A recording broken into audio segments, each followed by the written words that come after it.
you want to stand there? No. Hi, my name is Cindela Walters, and this is my final video presentation. I will discuss current events and how they relate to global trends that have been the topic of our weekly lecture.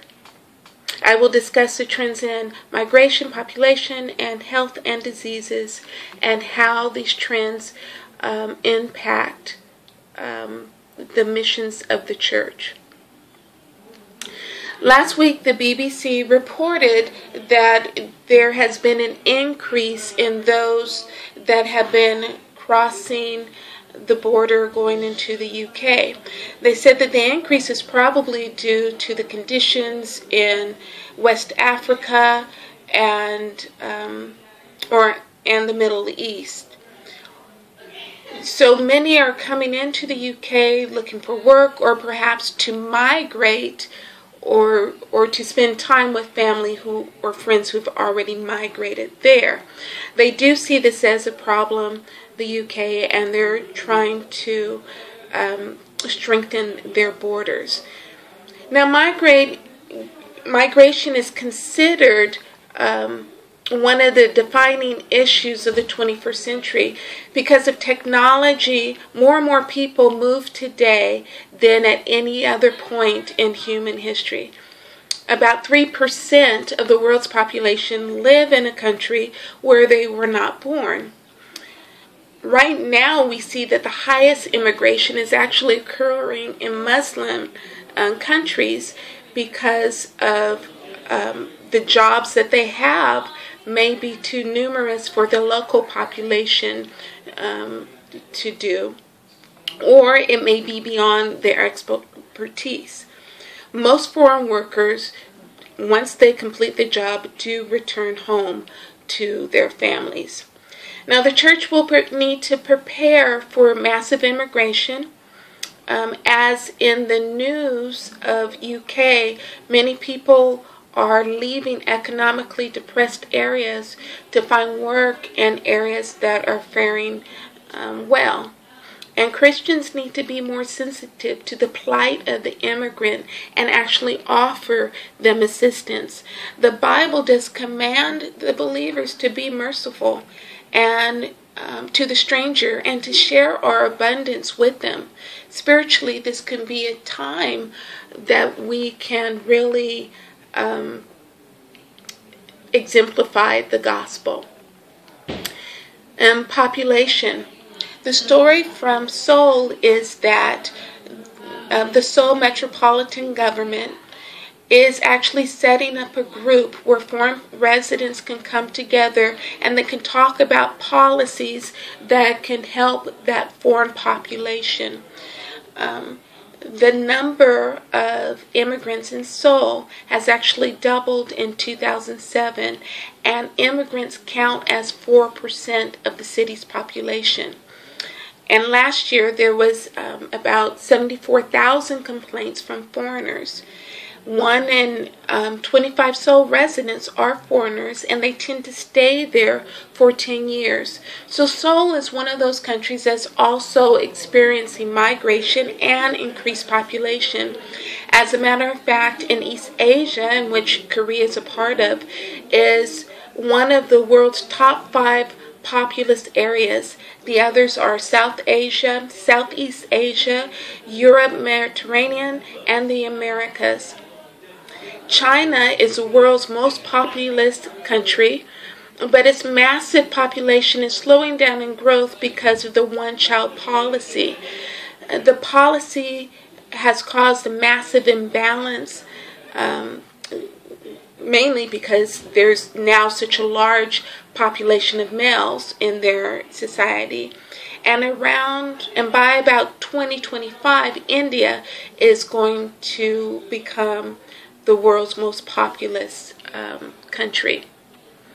The United States did publish a long-range projection that predicts in 60 years there will be a disproportionate in the population. meaning that there will be some parts of the world that will be declining in population and others will still experience a growth spurt. Now, tensions may increase because where there is most growth, historically, the governments have been involved in corruption. There's been inequalities and inadequate education. And yet the nations that are declining in population tend to have a healthier environment, more free, and there's more economic resources. So the poorer and larger populations will either fight to grab a portion of that prosperity or they'll want to move to that nation to earn it. So Christians need to find ways perhaps to help build schools in those populations or those areas that are highly populated and introduce businesses as missions in these areas to strengthen those countries. Churches should reach out to the young populations of Africa and even the aging populations in Asia, and be aware of these figures so it can help us find our niche throughout the world. Health and disease. A report came out in Kenya, or news report, that said Kenya has the 4th largest HIV epidemic in the world. In 2012, an estimated 1.6 million people were living with HIV, and about 57,000 people died from AIDS-related illnesses. The government, or the governor of this city in Kenya, the capital, he was saying that in his country about 633 people, including 34 children, were currently being treated.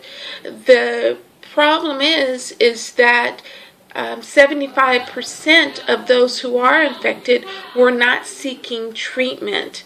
The good news is that in the last 3 years, 48 children in that area were born to infected mothers, but successfully the intervention worked. It was successful, and they did not contract the HIV virus from their mothers. Now, population growth and poverty have made it easier for diseases, for example, that was specific to certain animal population to jump over to the human population. Pandemics were less likely thousands of years ago because there was less interaction with animals, there was less global travel, and so now pandemics are an enormous threat, and we see things like HIV, Ebola, SARS, and countries are concerned, and their concerns are valid. So, how are we as Christians preparing ourselves? Ever since Jesus Christ laid hands on the sick, it has been a Christian hallmark to want to heal the sick. So Christians and missions should train people in particular areas and show them how to avoid diseases in the first place. There is a correlation, unfortunately, with the HIV virus, with adultery and drug use and sex prior to marriage. And so all of this, Christianity does have a solution for some of the diseases that we do see.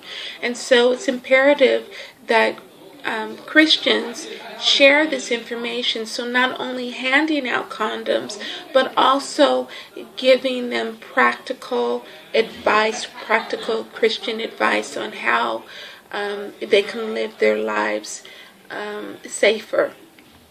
Over 25 million have died as a result of AIDS, and 2 million children are living with HIV, and 15 million children have lost one or both parents to AIDS. Tragic situations are a perfect opportunity for the church to go in and heal, not only physically, but also spiritually. That concludes my report, and in conclusion, we as Christians need to look at the opportunities that are before us to really shine the light of Christ in all that we do. Thank you.